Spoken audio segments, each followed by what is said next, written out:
Last time, we learned how carrying sacks of gold around wasn't exactly the peak of human innovation. Enter the bankers, the heroes who said, "Hey, we'll babysit your gold in our vaults." Spoiler alert. They didn't just babysit. They threw a wild party with it. This chapter is all about how bankers turned paper into power, gold into debt, and trust into, well, you'll see. Welcome to the Chapter 2 of The Money Trap.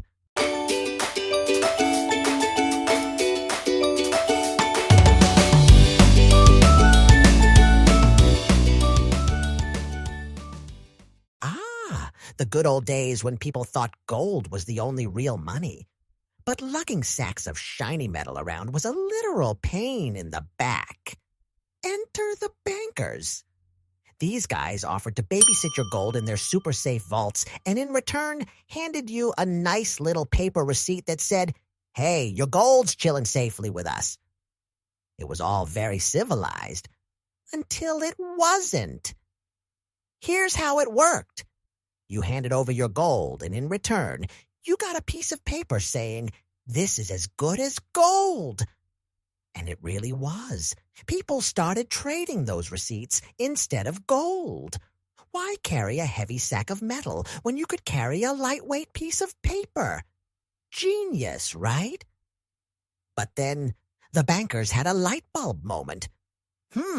They thought, no one's coming to claim all their gold at once. What if we printed extra receipts and loaned them out? And just like that, money was no longer tied to actual gold. It was tied to imagination. They called it fractional reserve banking. We call it the world's greatest magic trick. Okay, let's make this fun. Imagine you walk into Trusty Bank & Sons and deposit $100. Now, Trusty Bank doesn't just keep your $100 sitting around like a lazy couch potato. Oh no, they keep $10 for safekeeping. In case you come back for some. And they lend out $90 to someone else, maybe Bob, who really wants to buy a goat. Now, Bob doesn't keep that $90 in his pocket for long. He heads straight to the goat owner, pays for the goat, and guess what? That goat owner takes the $90 and deposits it into Goaty Savings and Loans. And Goaty Savings is like, great, we'll keep $9 and lend out $81 to Karen, who's starting a candle-making empire. Very ambitious, Karen. Karen takes her loan and uses it to buy wax and wicks from her supplier.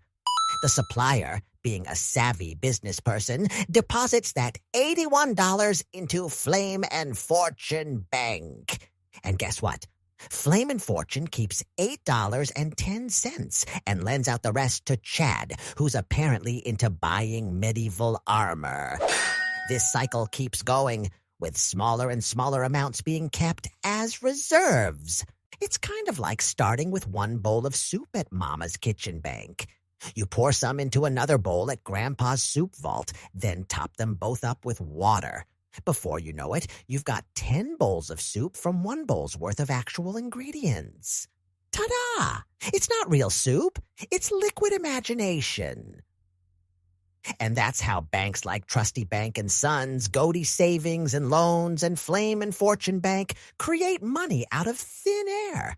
They don't actually make new money. They just keep passing the same money around, pretending it's more than it actually is. By the time the banking system is done with your $100, it's magically turned into $1,000 on paper. But here's the catch. It's all based on trust. If everyone decided to withdraw their money at the same time, the banks would be in some deep, deep soup. But wait, there's one big question. Why would Trusty Bank & Sons or Flame and Fortune Bank bother lending your money to Bob, Karen, or Chad? What's in it for them? The answer is simple. Interest. Every time the bank loans out money, they charge interest, a fee people pay to borrow money. So if Bob borrows $90 to buy his goat and the bank charges 10% interest, he'll pay back $99. That extra $9, that's pure profit for the bank. Multiply that by thousands of loans, and these banks are making money faster than Chad can order his medieval armor. It wasn't just regular folks falling into this trap. Oh no, even kings and governments got in on the action. Need to fund a war? Borrow from the banks. Need to build a fancy palace? Borrow from the banks. Soon, entire nations were drowning in debt, and guess who held the lifeboats? Yep, the bankers. And here's where it gets wild. The banks didn't just control gold or paper. They started controlling everything. Your loans, your savings, even your paycheck. The more you borrow, the richer they get. And debt. It became the ultimate tool of power. Now, they don't just hold your money, they hold your life. In Chapter 3, we'll show you how this system went global, creating the world we live in today, a world where debt isn't just a financial tool, it's a weapon. So hit that subscribe button, because trust me, you don't want to miss the next chapter of The Money Trap.